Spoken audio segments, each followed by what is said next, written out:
আমরা চামো বাবা শাহালির কাছে, শাহালি আমাকে উছিলা, বাবা শাহালি আমাকে উছিলা।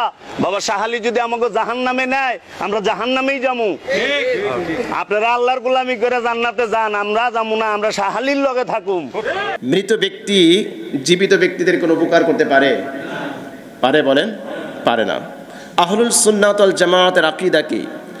মৃত ব্যক্তি কোনো উপকার করতে পারে না, অপকারও করতে পারে না, কোনো কল্যাণও করতে পারে না, অকল্যাণও করতে পারে না। নবীজি সাল্লাল্লাহু আলাইহি ওয়াসাল্লাম হাদিসের মধ্যে আমাদেরকে কি বলে, আর এই সকল মাজার পূজারীরা, ব্যক্তি পূজারীরা তারা কি বলে? তিরমিজি শরীফের হাদিস 25-16 নম্বর হাদিস। নবীজি বলেছেন, ওয়াইদা সাআলতা ফাসআলিল্লাহ ওয়াইদা ইসতাআনতা ফাসতাইন বিল্লাহ। তুমি যদি যা কিছু চাও, চাইবে কার কাছে? সাহায্য চাইলে চাইবে কার কাছে? আল্লাহর কাছে। তাহলে নবী বলছেন আল্লাহর কাছে চাইতে, আর সে চায় কার কাছে? আরে বলেন না, কার কাছে? শাহালির কাছে। সহিহ মুসলিমের এক হাদিস 41-15 নম্বর হাদিস। নবীজি বলেছেন, ইদা মাতাল ইনসান ইনকাতা আনহু আমালু। মানুষ যখন মৃত্যুবরণ করে সমস্ত আমলের দরজা বন্ধ হয়ে যায়। ইল্লা মিন সালাস, কয়টি আমল চালু থাকে? 3টি। মিন সাদাকাতিন জারিয়া, একটা হচ্ছে সাদাকায়ে জারিয়া।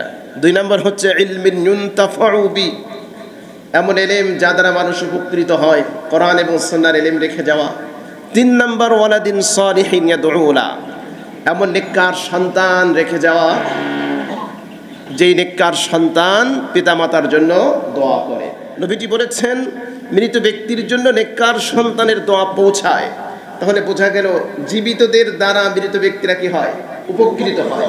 কিন্তু তারা কি কনসেপ্ট, কি বিশ্বাস, কি ফেইথ, কি আকীদা লালন করে যে আমরা যা কিছু চাওয়ার শাহালির কাছেই চাইব।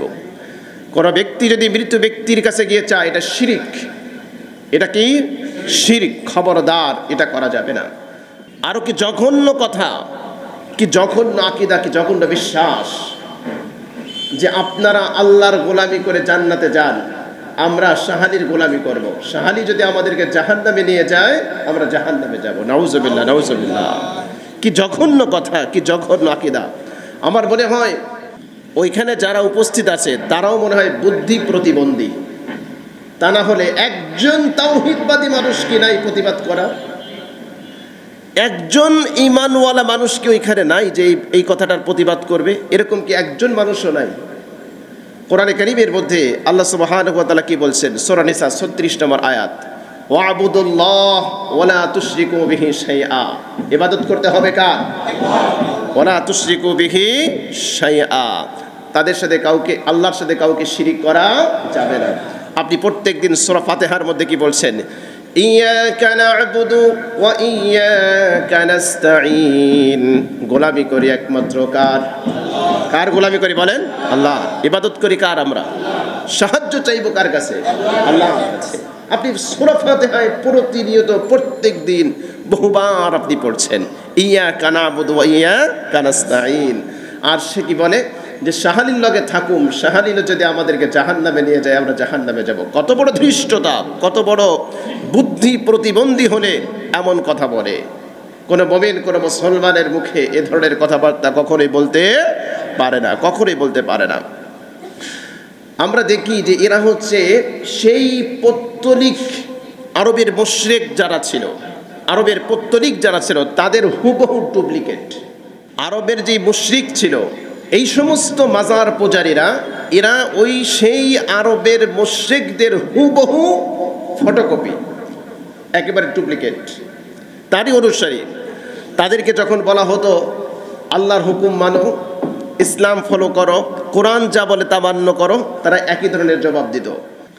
মহাগ্রন্থ আল কোরআনুল কারীম সূরা বাকারা 170 নম্বর আয়াতে কারিমার মধ্যে আল্লাহ বলছেন, وَإِذَا قِيلَ لَهُمُ اتَّبِعُوا مَا أَنزَلَ اللَّهُ قَالُوا بَل نَّتَّبِعُ مَا أَلْفَيْنَا عَلَيْهِ آبَاءَنَا أَوَلَوْ كَانَ آبَاؤُهُمْ لَا يَعْقِلُونَ شَيْئًا وَلَا يَهْتَدُونَ। আল্লাহ রাব্বুল আলামিন বলেন, ওয়াইযা কিলা লাহুম, যখন তাদেরকে বলা হতো ইত্তাবিউ মা উনজিলা, অনুসরণ করো ওই জিনিসের যা আল্লাহ রাব্বুল আলামিনের পক্ষ থেকে নাযিল করা হয়েছে।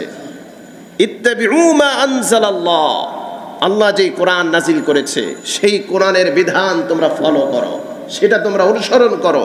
তারা কি জবাব দিত? বাল নাত্তাবিউ মা আলফাইনা আলাইহি আবাআনা, না, এ কোরআন আমরা মানব না, কোরআনের বিধান মানব না, মুহাম্মদ সাল্লাল্লাহু আলাইহি ওয়াসাল্লাম যা বলে এটা আমরা মানব না। আমরা কি মানব? আমরা কি ফলো করব? মা আলফাইনা আলাইহি আবাআনা, আমাদের পূর্বপুরুষদেরকে আমরা যেই মতের উপরে, যেই পথের উপরে, যেই রীতিনীতির উপরে পেয়েছি ওইটারই আমরা অনুসরণ করব। আল্লাহ জবাব দিচ্ছেন, আওয়ালাউ কানা আবাউহুম লা ইয়াকিলুনা শাইআ ওয়া লা ইয়াহতাদুন, যদিও তাদের পিতামাতা নির্বোধ থাকে, তারা হেদায়েত প্রাপ্ত না হয়, তারপরেও কি তারা তাদের পিতামাতার অনুসরণ করবে? আপনি একটু মিলান ওই যুগের পৌত্তলিক মুশরিকদেরকে, তাদের অ্যাক্টিভিটিস, তাদের কর্মকাণ্ড, তাদের কথাবার্তা, আর এই মাজার পূজারীদের কথাবার্তা আপনি একটু মিলান। এরা কি বলে? আপনারা আল্লাহর হুকুম মেনে জান্নাতে যান, আমরা যাবো না, আমরা থাকবো শাহালির সাথে। আর ওরা বলতো আমরা আল্লাহর বিধান মানবো না, আমরা আমাদের পূর্বপুরুষ, আমাদের বাপ দাদা যা করেছে, যা বলেছে আমরা তাই ফলো করব।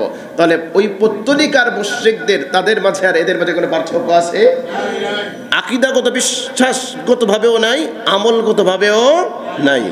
অথচ কোরআনে কারীমের মধ্যে স্পষ্ট ভাষায় আল্লাহ পাক বলে দিয়েছেন, ওয়া ইয়ামসাসকাল্লাহু বিদুররিন ফালা কাশিফা লাহু ইল্লা হু ওয়া ইউরিদকা বিখাইরিন ফালা রাদ্দা লিফাদলি।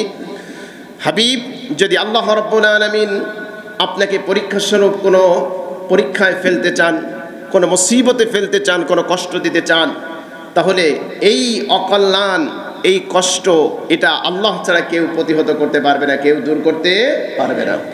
আবার আল্লাহ রাব্বুল আলামিন যদি আপনাকে যদি কোনো কল্যাণ দিতে চান, কোনো কল্যাণকর ফয়সালা করতে চান, তামাম পৃথিবীর সমস্ত মানুষ একত্রিত হয়েও সেই কল্যাণ প্রতিহত করতে পারবে না। এটাই হচ্ছে আমাদের আকীদা, এটাই হচ্ছে আমাদের বিশ্বাস। তাহলে কল্যাণ অকল্যাণ দেওয়ার মালিক কে? আল্লাহ। কোনো কবরওয়ালা আমাদের কল্যাণ করতে পারে, মুক্তি দিতে পারে? পারে না, পারে না। খবরদার, খবরদার, আমাদের আকীদা, আমাদের বিশ্বাস, এগুলোকে পরিষ্কার রাখতে হবে। মৃত ব্যক্তিরা জীবিত ব্যক্তিদের দ্বারা উপকৃত হতে পারে, কিন্তু কোনো জীবিত ব্যক্তি কোনো মৃত ব্যক্তি দ্বারা উপকৃত হতে পারে না। চাই সেটা খান জাহান আলীর মাজার হোক, চাই শাহ আলীর মাজার হোক, চাই গোলাপ শাহর মাজার হোক, চাই খাজা মঈনুদ্দিন চিশতির মাজার হোক, আটরশির মাজার হোক, যে কোনো মাজার হোক না কেন, কোনো ব্যক্তি যদি এই আকীদায় বিশ্বাস নিয়ে কবরের কাছে যায় এবং কবরওয়ালার কাছে চায় যে এই কবরওয়ালা আমার উপকার করতে পারে, সন্তান দিতে পারে, আমাকে রোগ মুক্তি করতে পারে, এটা একেবারে শিরিক এবং এটা একেবারে ইসলামকে অস্বীকার করার নামান্তর। ঠিক কিনা বলেন? এজন্য এই আকীদা আমরা বিশ্বাস করব না। সন্তান দেওয়ার মালিককে, কল্যাণ দেওয়ার মালিককে, রোগ মুক্ত করার মালিককে আল্লাহ। এটা আমার আকীদা, এটা আমাদের বিশ্বাস।